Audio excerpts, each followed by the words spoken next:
Hey, what's going on? My name's Lee Hopkins. My pronouns are he, him, his, and I'm a transformational coach for the Patterns of Possibility.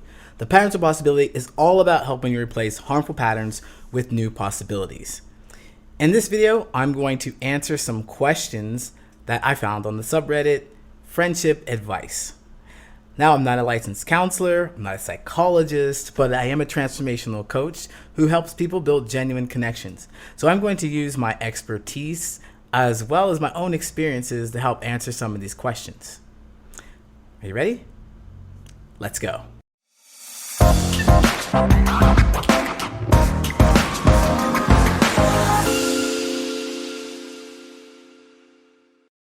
These questions today are going to be super short, very short questions. We'll see how I answer them, right? All right, let's just get into it. First one, help with friend. I have a female friend who is happy and peppy around me. They would become distant and then come back and then be distant again. I asked about this today because I felt like I wasn't being valued in this friendship. And she said that it was my fault for misreading shit and that she wasn't doing anything. I apologized to her, telling her that I wanted to be honest with how I felt, but got no response. Am I in the wrong for bringing up what I saw and felt? Well, Redditor, you posted this, and to answer your question flat out, no. I think expressing your feelings, sharing your feelings is very important. Now, the manner in which you shared your feelings, I don't know. I don't think that was very harmful either. You know, it sounds like you were calm about talking about what you needed in your friendship. You recognize that there's a pattern going on of you push and pull and push and pull, and you're like, I'm not a yo-yo, right? You want to be a friend, be around and be there for each other. That's what friends do. So it's right, I think, that you express your feelings, because otherwise you're going to be resentful and your relationship is going to fall apart anyway. But what I see here is that their reaction of them not doing shit, their reaction of it seemed pretty, it didn't seem like it was the appropriate gauge of response for what you said. So what I imagined is like, hey, you went to them and you're like, hey, our friendship is, it seems like push and pull, and I want to just know that I can call you and come to you when I need, and we can hang out more often. You're not going to ditch me. You're not going to ghost me. And they're like, well, you're just misreading shit. So, yeah. I'm like, okay. That was a little intense for what you just said. So you came into them with earnest, and they came at you like that. That's what I'm understanding. So with that reaction to it, I think it seems like they don't care about your feelings at all. They're not interested in having your feelings and owning their part of whatever's happening in your situation. So they won't acknowledge that it hurts your feelings, and they say it's your fault, you're reading into it. That sounds like gaslighting. Sounds like gaslighting to me. So I want you to think about your friendship with them and look back and see if there are any other instances that you can think of that they may have just dismissed anything that you thought about, any ideas that you come up with, because it happened twice in this post. It happened when you expressed something to them, like they reacted in a way that didn't seem warranted, and then also when you reached out to them again for some more clarity or to have your feelings heard again, and they shut you down. They didn't actually say anything to you. So it seems like they're not interested, and developing a friendship with them isn't going to be in your best interest. I think it's going to be a lot of topsy-turvy. It's going to be a roller coaster ride, just like what you're experiencing right now. A lot of push and pull. I need you. I don't. Get away from me. Let's go together. Whatever. It's going to be just like that throughout. So now let's turn this and look back at you a little bit. What's going on with you? To want to hang out with this person. You might have a lot of interesting things in common. You might. I don't know what it is, but what is the connection that keeps you two together? What is it about this person that you want to be with them? You want to hang out with them? If you find that there's nothing really deep, there's nothing more than you have the same zodiac signs and you like the same TV shows, that's not going to keep you connected. And furthermore, the biggest issue is that they don't care about your feelings. They don't have the capacity to care about how you feel. And you're always going to want them to understand you. Keep wanting them to understand you, and they just won't. So, in order for you not to put yourself in that situation, just recognize make this a true statement in your mind that they are not interested in my feelings. So when you have a conversation with them, you can expect them to do everything that shows they're not interested in your feelings. You won't feel so crazy made about it. So if you insist on keeping them nearby, just understand that that one thing is not going to happen. So what I would suggest is that you don't look at them as a serious close friend. They should now be an associate to you because they don't deserve to hear about you. They're not interested in who you are. And our friends are interested in us. Our friends love us. They want to talk to us. They want to find out about how our day is. They don't want to hurt us. So keep that in mind. You're searching for a new friend. Look for something in them that relates a little deeper than whatever you have with this person right now. All right. I hope that helps you. Best of luck. Let's move on to the next one. All right. When I said short, I meant short. Tagged photos. What does it mean if my friend doesn't tag me when she posts pictures of us? Like, she tagged me in one of the photos and then untagged me later. What does it mean? With a crying emoji face. What does it all mean? What does it mean? People are communicating in ways that are not clear. Well, to answer your question flat out, it means whatever you think it means. And I say that with absolute earnest and honesty because you don't have any real context to it. They didn't say explicitly. You're just going to make up what the meaning is because you have nothing else to go off of. And it seems like, judging by the crying face, it seems like you believe that it means that they don't want to hang out with you. They don't want to see you, or they don't want to be seen with you. They've rejected you in some way. That's what it seems like you believe it means. It means only what you give it meaning to. It could just mean nothing to you. You could just let it mean nothing to you. She untagged your photos. So, what? Okay, now that's hard to do, right? We want our friends to show us off on Facebook and all these other places that you post things, Instagram. We want to be seen, we want to be noticed, we want to be heard.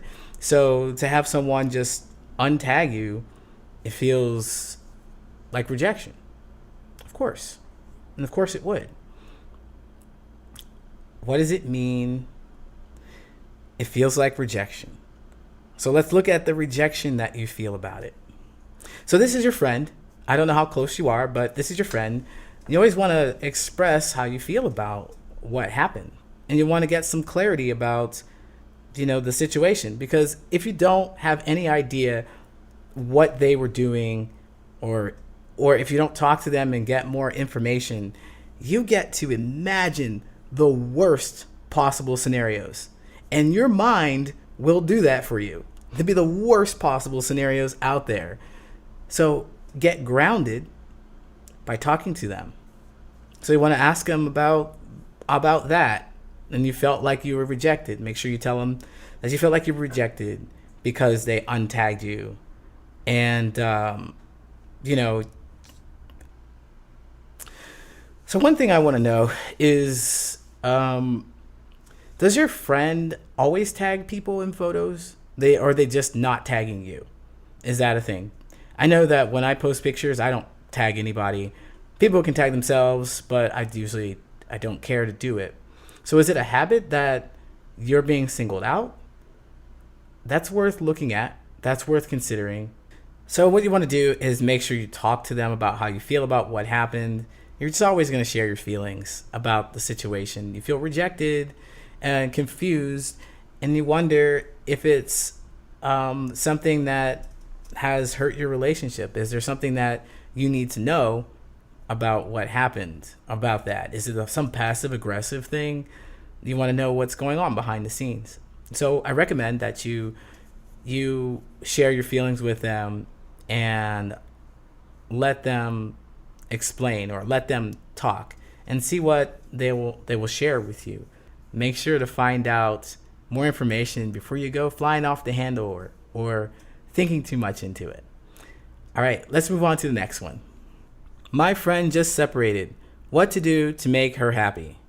That's the title. Sorry for my English.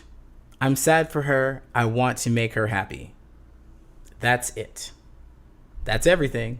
All right, so what I see here is that what I'm imagining here, because it gave me so much room to imagine things. What I imagine is that they have a friend who is upset and sad, and they want to cheer them up. That's what I hear when I read this. So, what to do to make her happy? Well, first of all, of course, you're a friend and you want to cheer them up. That's what you're there for, support systems. You're there to make sure that they're okay in their time of need.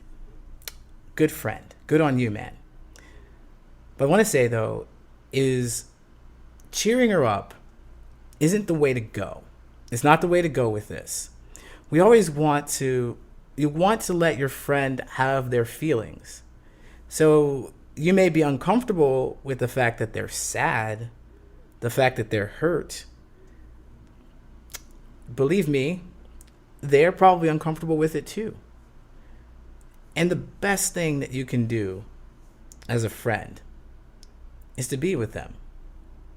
Right now, in their time of need, be with them. Don't change them. Don't try to adjust them. Don't try to talk about something that's different. Listen to them. Stay with them. Sit with them. And be with that uncomfortable feeling of, whatever's going on with them. Be with that. Because in their time of need, when it's really dark like that, when they're really sad, they just want somebody to be there with them. And that cheers people up. That does it. Knowing that they don't have to face something like that alone really helps. Don't try to change them. Sit with them. I hope this helps. Best of luck to you. Let's move on to the next one. This is probably the longest one here. Is it normal? Is it normal to immediately retract from making new friends in fear that they'll eventually end up hating you? It's hard to apply context, but I've had a few times in my life where I've been ganged up on in situations that I've been reassured by my therapist at the time that weren't my doing. It's like I'm scared to let new people in. I fear them deciding that I'm an awful person or I'm damaged. It's hard to explain. I'm wondering if anyone else experiences similar things or has any advice as to how to combat this. Thanks. The question. Yes, it's normal. It's normal. Absolutely normal. You're a human. Congratulations. You're having this experience of fearing rejection and fearing that people won't like you. It happens all of the time. And it's pretty awful when it's intense like that. You have extra trauma behind it. Like, I don't believe that most people have been ganged up on like that. So it just comes with you. I don't know how deep your trauma is either. But, just talking to another person makes people anxious anyway. And to have a flashback or an experience or a thought that there'd be many more people who want to hurt you, emotionally, physically, whatever it is, it's unsettling, right? And it makes you not want to deal with those people. So, yeah, you're definitely having the human experience there. So, what to do about that? Well, your counselor, your psychologist, your therapist, I got the therapist, your therapist told you that, basically it wasn't your doing, and that they're trying to help you and provide a safe mindset for you when you approach people like that. Take a deep breath, because this is an intense topic. We need people in our lives. We need to connect. We want to connect. We want to feel love. We want to feel understood.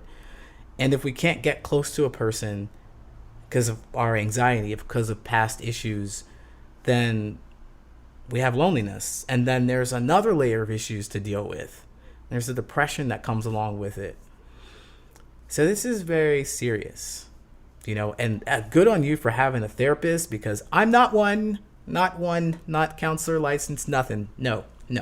But I've just had experiences where I've been lonely and afraid to approach people So knowing that, you have trauma around connecting with people, or, just me, I guess, anxiety around connecting with people, and you go to them and you have this anxiety with it, I think that it would be great to talk about it.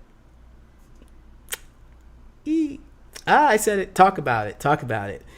When you meet people, and definitely a one-on-one kind of situation, it would definitely, I believe, feel more safer for you to do a one-on-one connection with someone in a public place, because that probably feels better that you're around other people, but you're intimate enough to really talk to each other.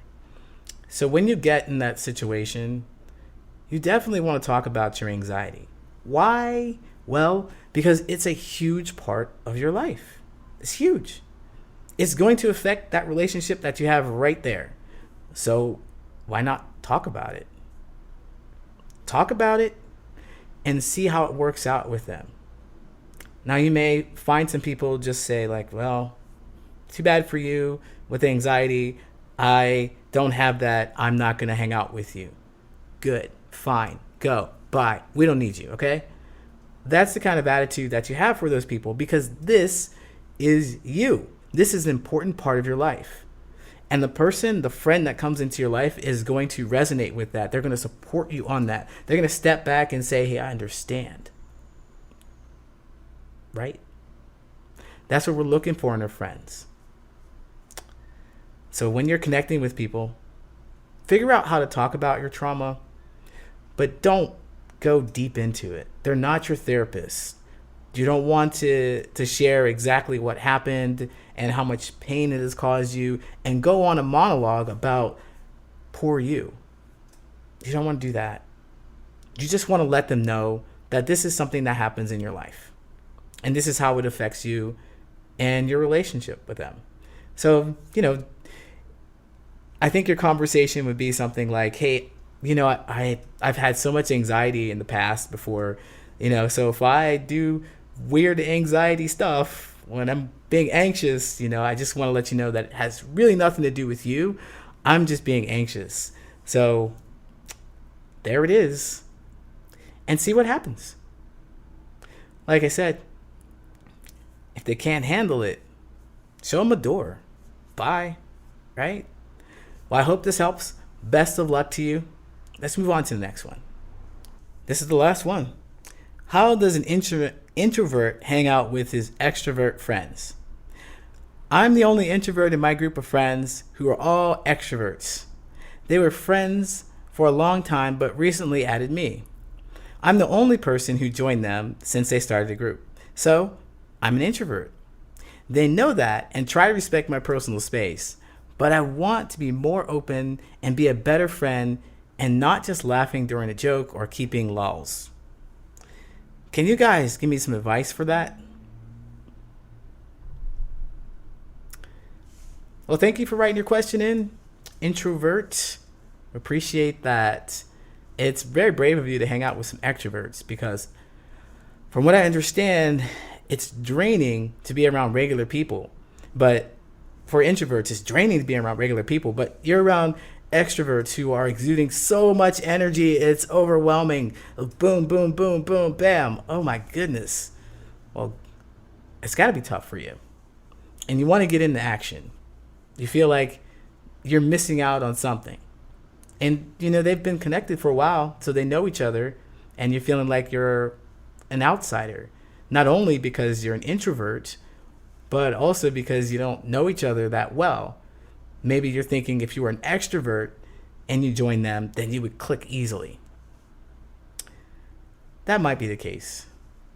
But you're an introvert. And this is the life that you've chosen. You've chosen to hang out with some extroverts, and you want to try something new and connect with them. I wonder, have any of them said, "Hey dude, start talking. What's up?" It doesn't sound like it based on your post. It doesn't sound like they're asking you to be a different person. It sounds like they like you for who you are. They're fine with you being an introvert.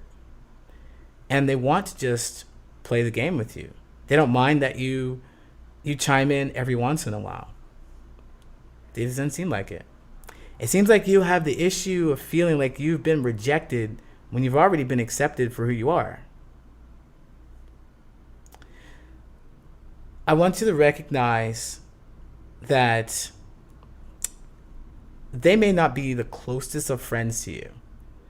Just because of the way it's presented here, they're extroverts and you're an introvert. They've known each other for a very long time. And I don't see anything else that you have in common. Well, right now, that's all I see is a post, and I imagine that you're playing a game. But I don't see anything that's really deeply connecting. And what I want to say is that that's okay. It's fine. We have friends who support us in other ways.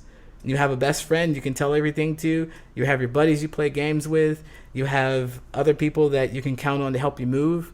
They're not all the same person. They all serve different purposes for us. Like, what is it about the situation that makes you feel like you need to do something else? Because I don't see it from the people around you. I don't see it from them. I see it coming from within. Like you feel like you've been rejected when you've actually been accepted. Think about that. If you want different friends, think about that other kind of connection that you can have. They don't have to be everything to you. These extroverts, they don't have to be everything to you. I think you'll exhaust yourself trying to keep up with them. Best of luck to you. I hope this helps. Hey, so that was the last question. Thanks everybody for posting your questions on Reddit. I know that you didn't ask me to answer your questions, but I did because they're out there and I'm so happy to help. We're all looking for the answers to the same kinds of questions. You'd be surprised how many of us are having the same kind of experience. It's wonderful. So if you want to ask me a question, you want to intentionally ask me a question, you can reach me at parentsofpossibility@gmail.com, or you can find me on Instagram at parentsofpossibility. And also you can leave a message right here on YouTube. I will get back to you. I'll answer your questions as quickly as I can. Don't forget to like and subscribe, and I'll see you next time. Thanks for watching. Take care.